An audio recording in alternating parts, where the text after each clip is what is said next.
happy to share the results of a randomized trial that we conducted and published quite recently, which is called EDNA-3.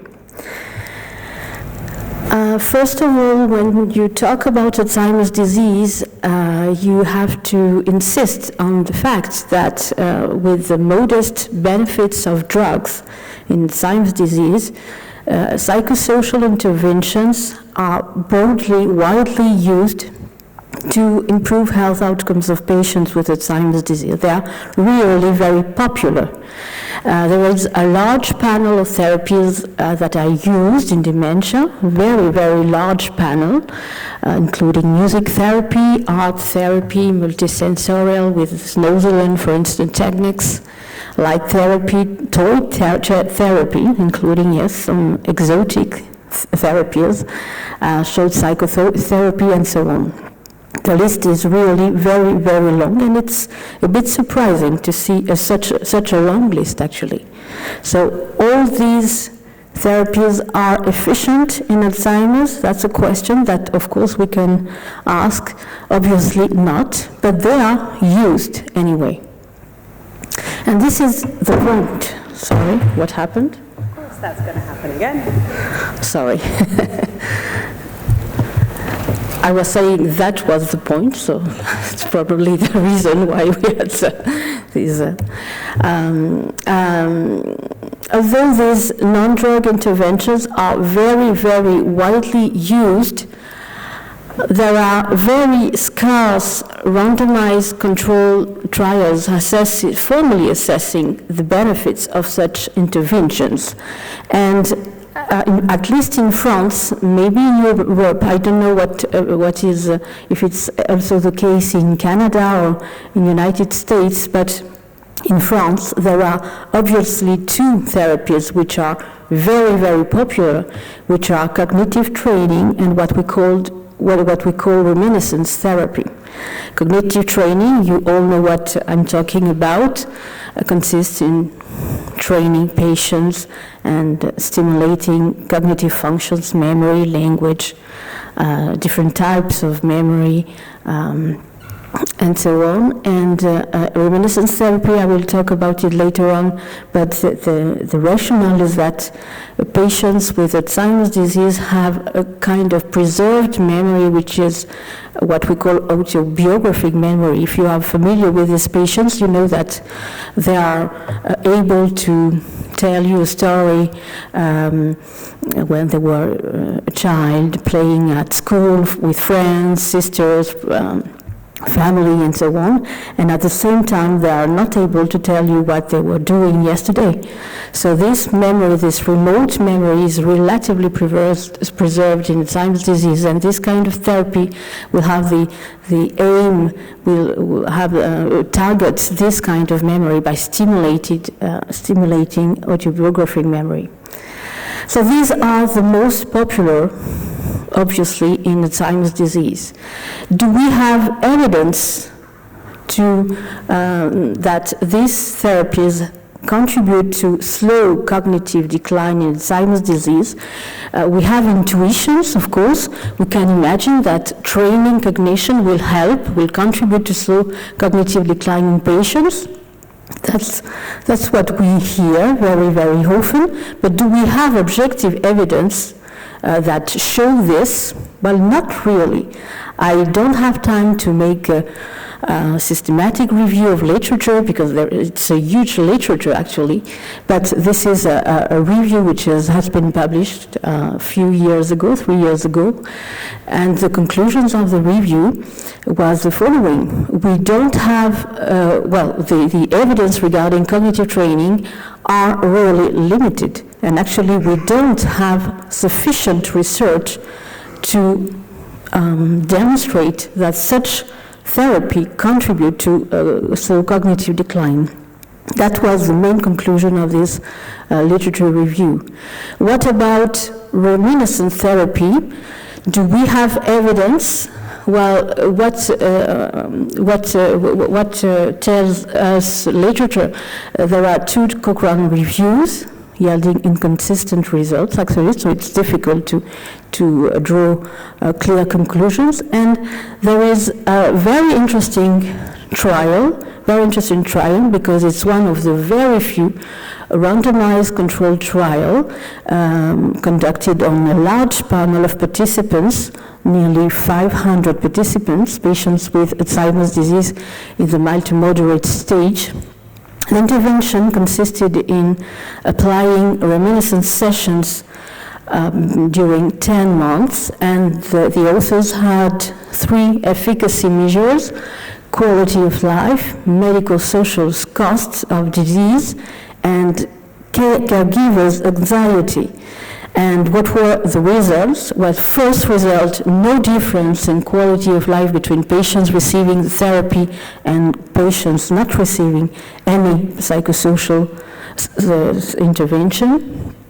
Second result, no difference regarding medical social costs of disease between patients receiving the therapy and control patients. And third result, which was significant, was about caregivers' anxiety, but unfortunately, it's not a mistake on my slide, unfortunately, they found increased anxiety in caregivers of patients receiving the therapy. So this trial is important because it probably tells us that we have too many intuitions, but we need proof now. We need evidence to better know what are the effects of such therapies in patients and caregivers.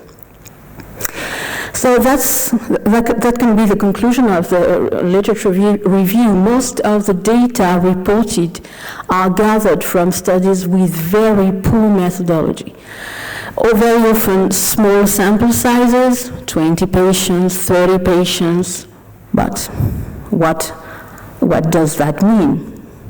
Nothing, really. Sometimes no control group, with a big selection bias. We don't know what participants accepted, refused, and we know that participants who accept to participate in this kind of study are not really the same, so we need to have information regarding this selection bias. No statistical treatment of missing data, dropouts, and we know it's a major bias in psychosocial intervention studies, and no long-term efficacy of measures, no long-term efficacy measures. That is, we always have a measure of efficacy just at the end of the intervention, but no measure 3 months, 6 months, 1 year later. Each of these biases contribute to overestimate positive effects, each of them. And if you accumulate them, then of course you have a tremendous overestimation of positive effects. I used to say to my students, you know that students to get their master degree have to do a research and they have to present their results to professors and so on. And I used to tell them, if you want to have positive results, significant results, it's really easy. Really easy. Do not control for those biases and you will get positive results. I am sure of that. So these are not details, methodological details. These are very important biases that lead systematically to overestimate effects of a therapy. And the other point is that most of the studies that are available involved group therapies. And very, very few, contrastingly, very, very few studies are available on individual, personalized approaches, except this one conducted by Maud Graf, but it's more or less the unique. So, before the study that I'm going to present, we didn't had really large-scale interventional studies involving long-term treatment. Several cognitive-oriented approaches included individual approaches with a randomized controlled methodology. So that's the reason why we conducted the national study that I will present right now. This study is called EDNA 3. for évaluation des thérapies non médicamenteuses dans Alzheimer, 3 and 3 because 3 therapies were tested. It is a national study, a multicentric study involving 40 French memory clinics. And you have the map of France and the centers which participated. These memory clinics enrolled 653 outpatients with Alzheimer's disease, with classical criteria of Alzheimer's disease.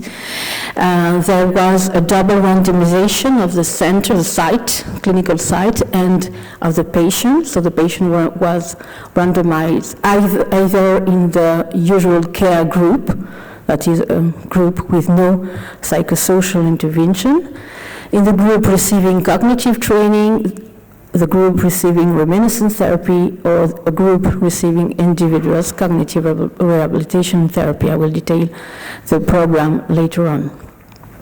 They all have been followed up for 24 months. So that was one of the strengths of this study, is the possibility to apply these therapies for a long term and assess the impact in the long term.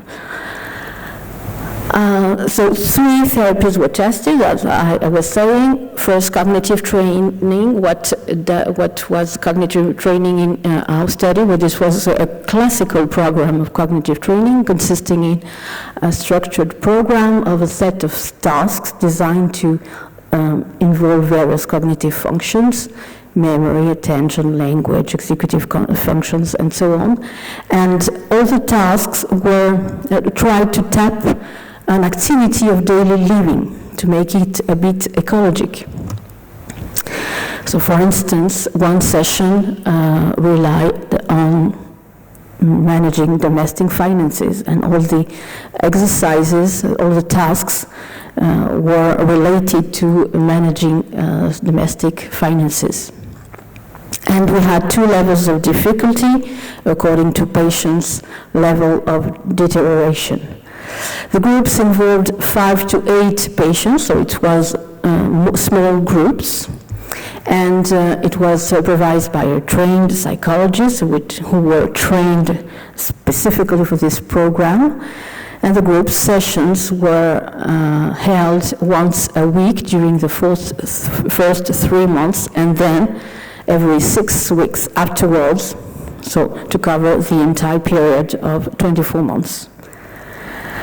Second program tested reminiscence therapy, which offers, as I said earlier, the opportunity to tap into the apparently preserved store of remote memories. The idea is to overstimulate this autobiographic memory of the patient in order to consolidate this memory and help them keep the self-identity.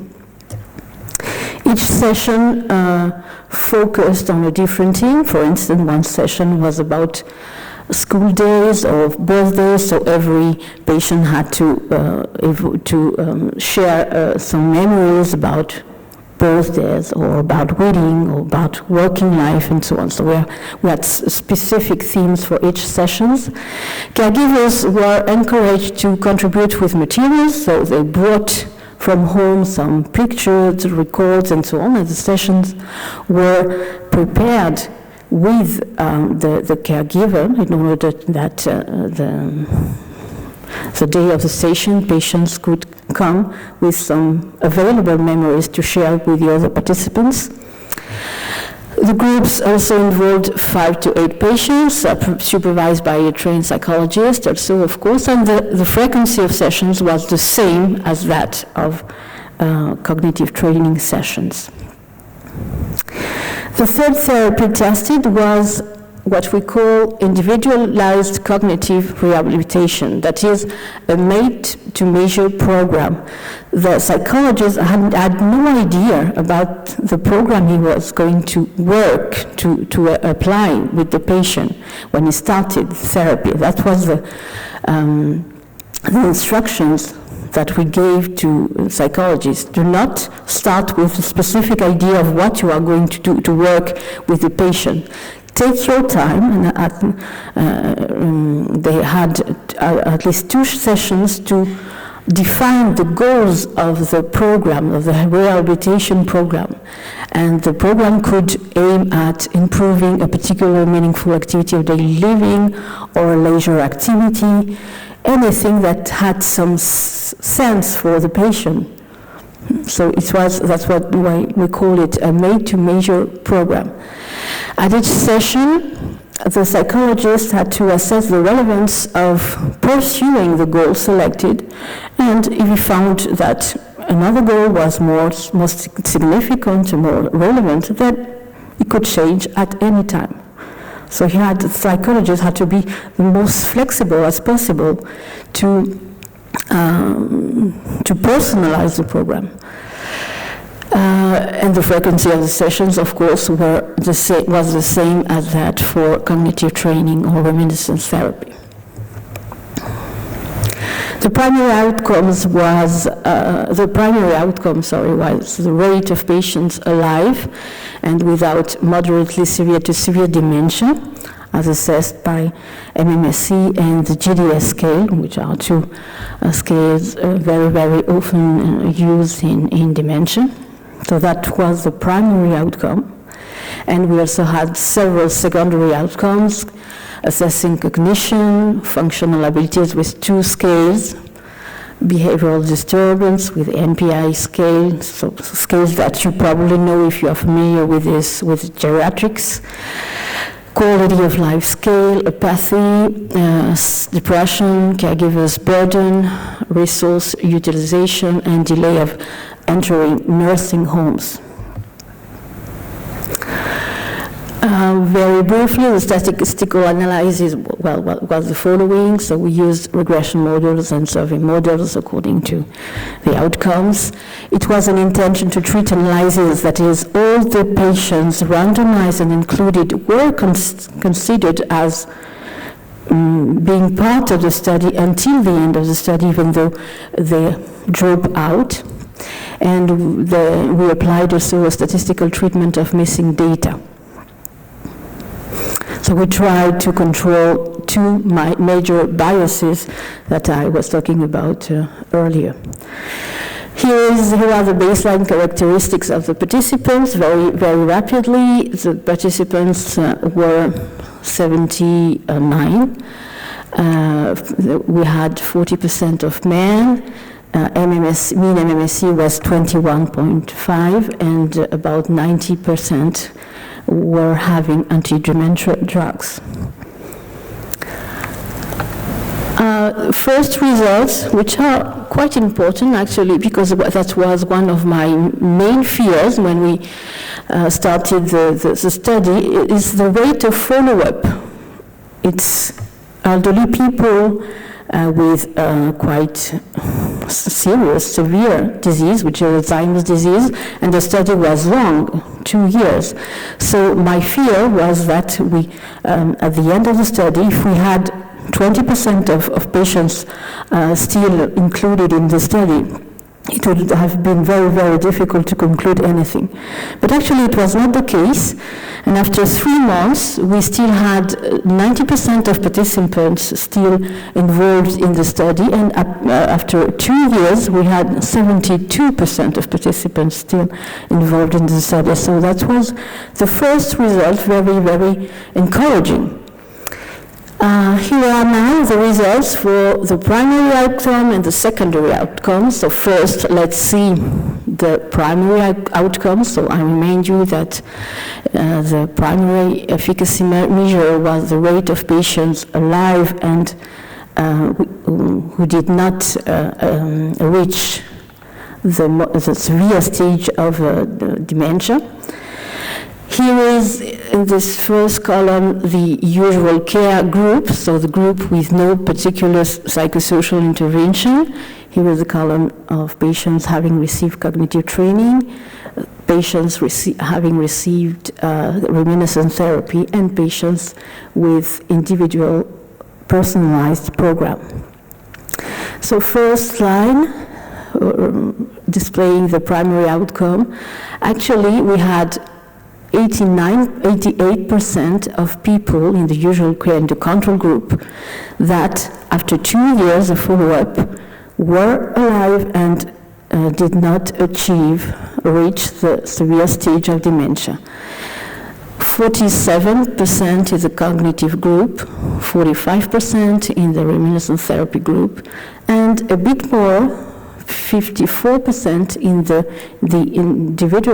individualist program. Actually, there was no statistical difference, even though a slight tendency in the last group, but no major difference, and no statistical difference between the groups. What about now the other secondary measures? If we look at cognitive training group and reminiscence therapy group, well, I'll let you look at this table. Actually, no difference at all between control group and the two other groups. No difference regarding cognition, no difference regarding functional abilities, disability, no difference regarding behavioral disturbance, no difference in depression, quality of life, caregiver's burden, and so on. So 2 years after applying cognitive training, reminiscence therapy, nothing has changed and nothing has improved compared to the control group.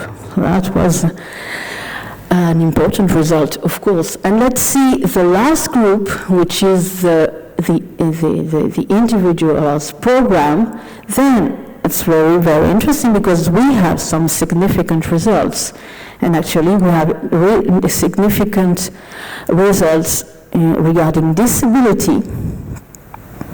And that was the AGIR scale, is a scale of disability, pretty the same in the other scale of disability, which is the DART scale, and marginal effects regarding behavioral disturbance,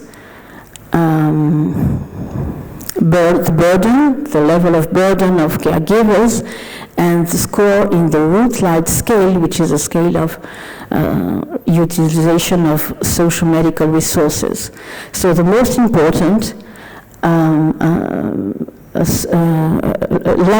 less degree of disability in the patients having received this therapy, the individualist program. And the other important results is regarding the delay of entering nursing home. Actually, if you look at I don't know if it's brown or gray, but if you look at this curve, which is a curve modeling the probability of being alive and living at home, you see that at any time of follow-up, actually, this group has the better rate of living at home.